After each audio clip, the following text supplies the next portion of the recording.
Hello, everyone. Today we're going to talk about these two French artists. They're not the most sane people, and they're from under 100 years ago. So they're kind of lunatics, I guess? Indeed, they were lunatics. They made this and this. These are supposed to be self-portraits.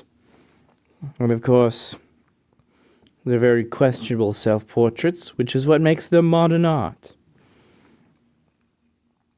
Generally, if something looks like a 5-year-old could have drawn it, it is supposed to be modern art.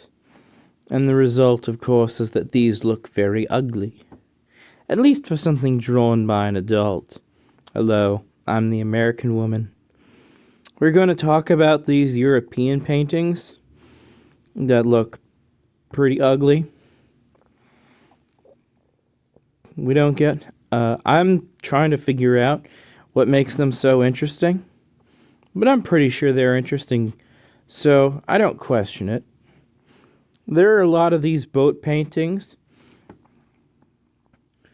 This Vertigo painting, I think this is another boat painting. These artists really liked their boat paintings. So this is the Vertigo of color. The French people love their art. Of course, they like their legitimate art more, but they get very defensive when you call their fake artists shitty. Because they're totally not bad. They're actually really good.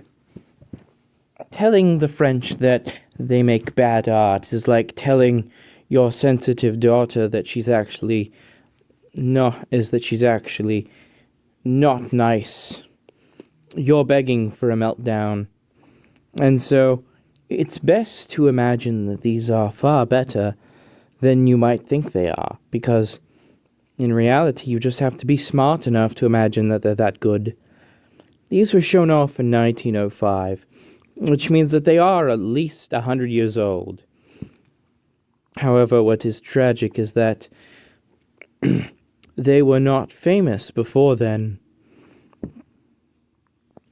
Some people are holding sticks outside a window here, which you need to think about why they're doing that. Why sticks of all things? And let's take 100th shot of this hallway with whatever this painting is. Of course, it's up to the viewer to understand what that is. I think that one was painted with lipstick. And then here's this woman who is painted to look like she's from Latin America. It might have been painted in candlelight, I'm not sure. And then here's this actual drawing, which looks good. Someone snuck that in here by accident. But thankfully, we have these to balance that out. Lots and lots of smudgy art. And then there's this thing. I've told you about this. The two artists were born in, I think, the 1850s. So they would have been 10 years old when the American Civil War happened, which of course Europe plugged their ears and pretended wasn't happening, while France invaded Mexico. And France needed a lot of boats to do it successfully, which they still failed at, but the boat paintings demonstrate how much France really tried when trying to take over Mexico. And this man has the insight to get you to see what a bad idea it is by poorly drawing these things. I think my son might have painted this one, actually. I don't know what this is. Honestly, don't know how the man managed to paint such ugly things. These two happen to be friends, actually. They didn't meet for a while, but when they did, it was pretty fun. I think they had some drinks, they got some smokes, and of course, this one was always scowling at the other one. Even when we're completely friendly with each other, the British and the French tend to just scowl at each other when they're having a good time. If they're smiling at each other, something has gone completely wrong.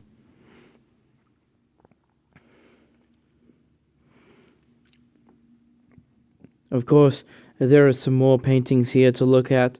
Lots and lots of paintings about boats, some of which were unfinished, which is quite tragic, as you can imagine. Or maybe they were finished. I can't tell you which, because it's supposed to be up to the viewer to figure that out too.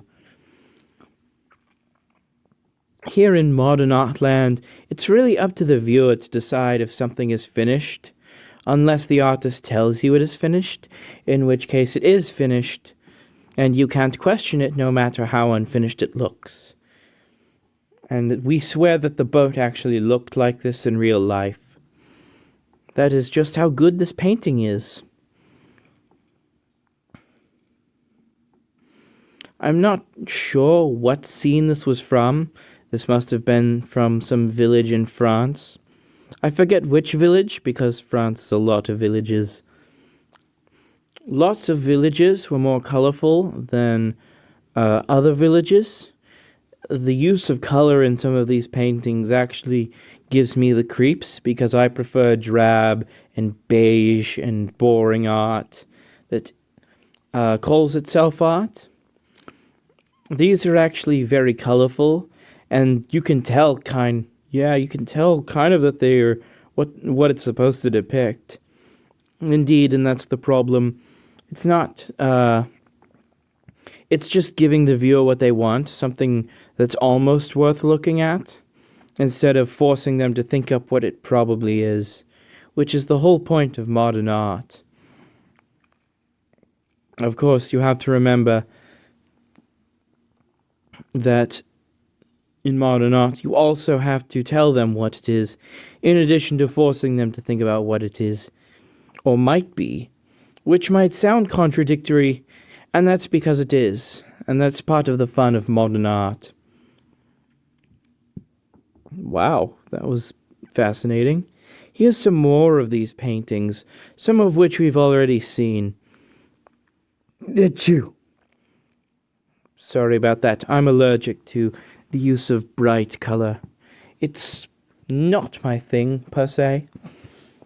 But it is interesting how people back in 1905 painted such colorful things before the world wars made everything as drab and boring as they need to be for the present to happen. Although the strange, question-inducing character of the painting makes up for the excessive use of color.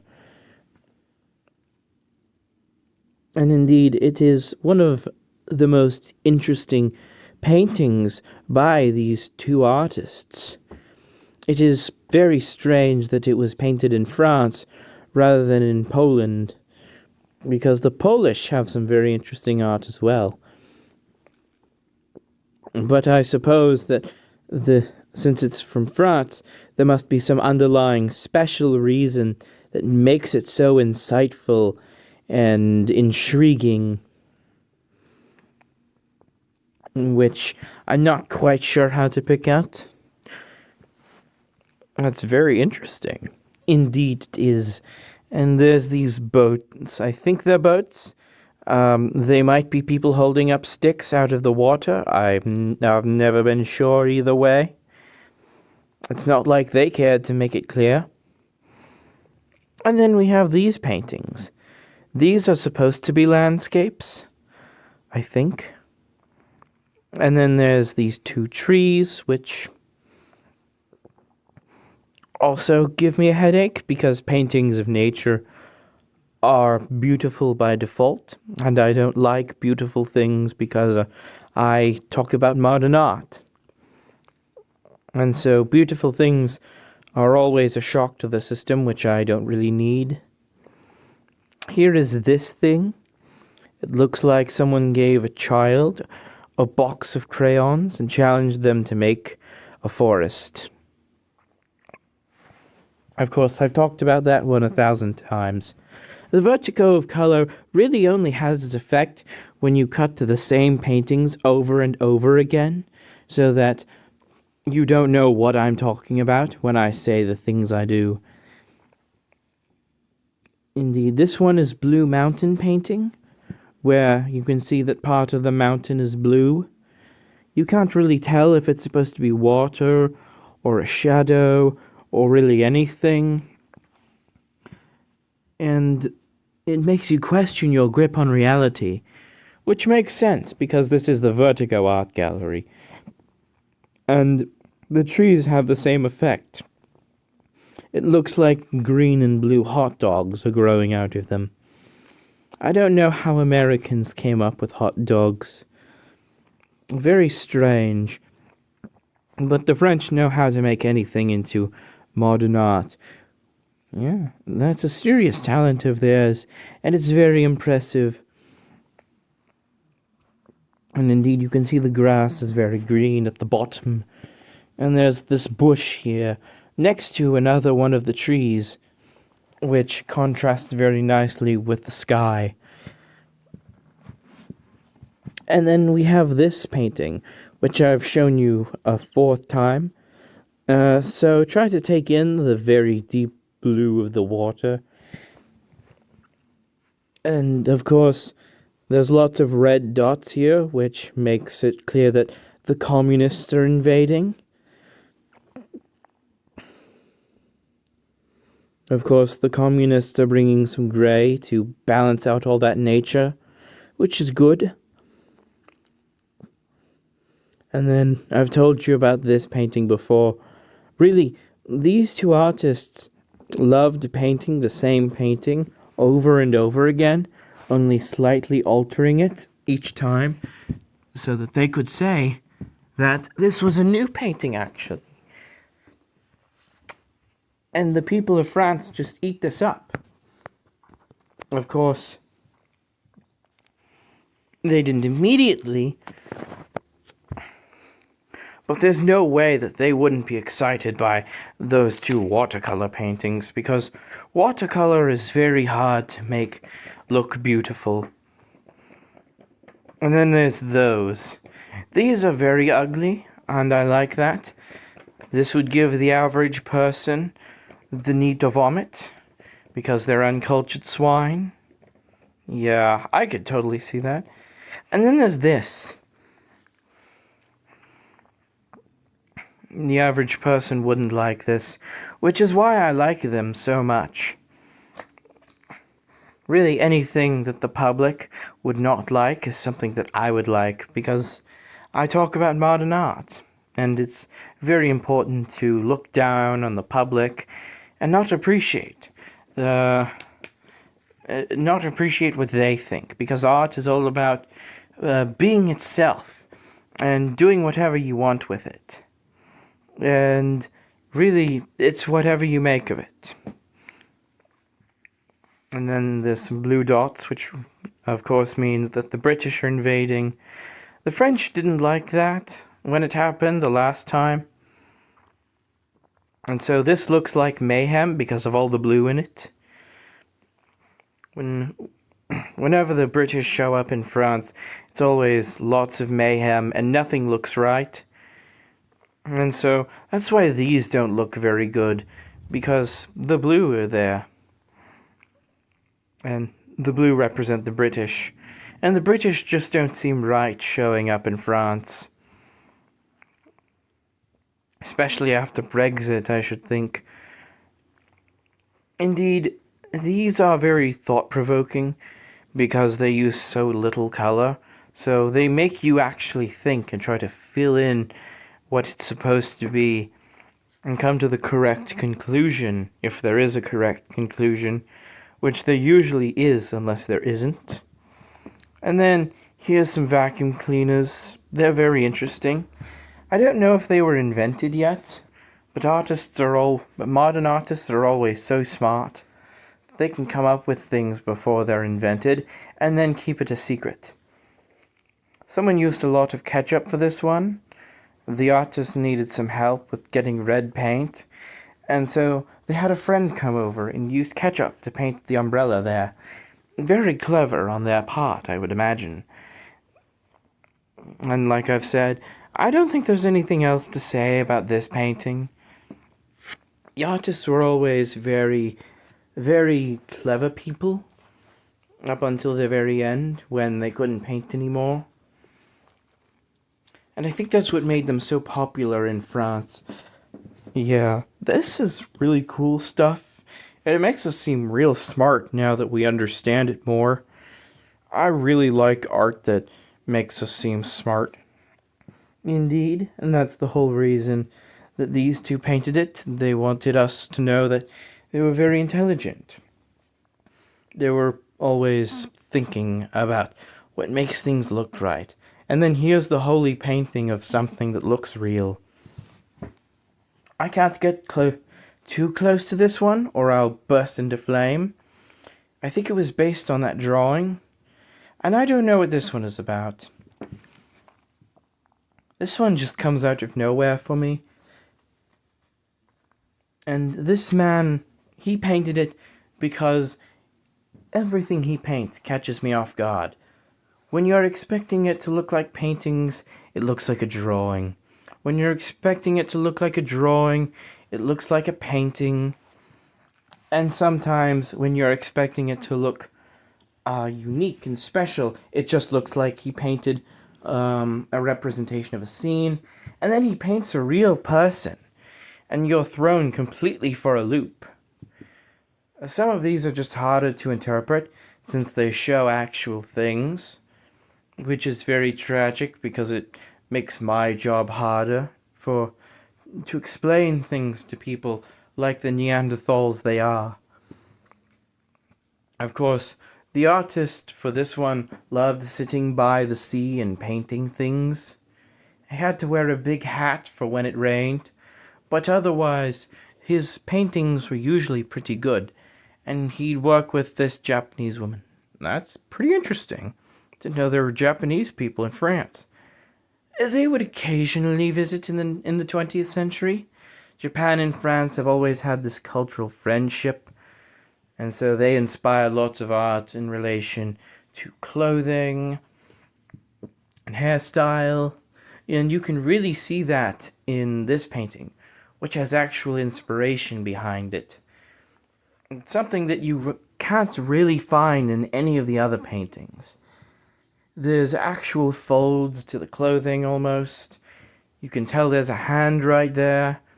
And, of course, I don't know what the floor is doing, but otherwise, it does look like something you could see if you crossed your eyes at a real person. And they even have that stereotypical Japanese fan, which I don't remember the name of. And then they went back to painting their normal things. Thankfully, they weren't inspired by anything when they made this one. And so, I don't know what it's supposed to be. I think it's supposed to look like a forest, you know? Because you can kind of see the tree trunks in brown and orange, and then there's some green in other places. And then there's some blue strings there, which makes it look like a river almost. I really prefer if you didn't try to interpret things, since I'm the smarter between the two of us. I don't quite know what's going on here. And then there's Yogi Bear in a blue suit. Here are some of their other more normal paintings. I don't like the more normal paintings since, well, they painted them near the end of their lives, and so they had to start using actual skill to support themselves in their old age. I didn't always get chances to meet each other, but whenever they painted themselves, they looked very interesting and manly with that beard and all. And they painted some interesting trees and this doorway. Very fascinating people. And of course, I need to show you this again without really explaining it. It's a very fascinating photo that captures just how What do you mean it captures how miserable they were? Well, you see, when people get older, they start to get more miserable. And old, miserable people tend to paint strange things. Hence why this is called the Vertigo of Color Museum. Alright, everyone, that was the tour of the Vertigo of Color Museum. I hope you liked that, or that you were smart enough to like it, rather. And we'll see you next time when we go to see the Seizure of Defeat Museum. It'll really shake you down with inspiration.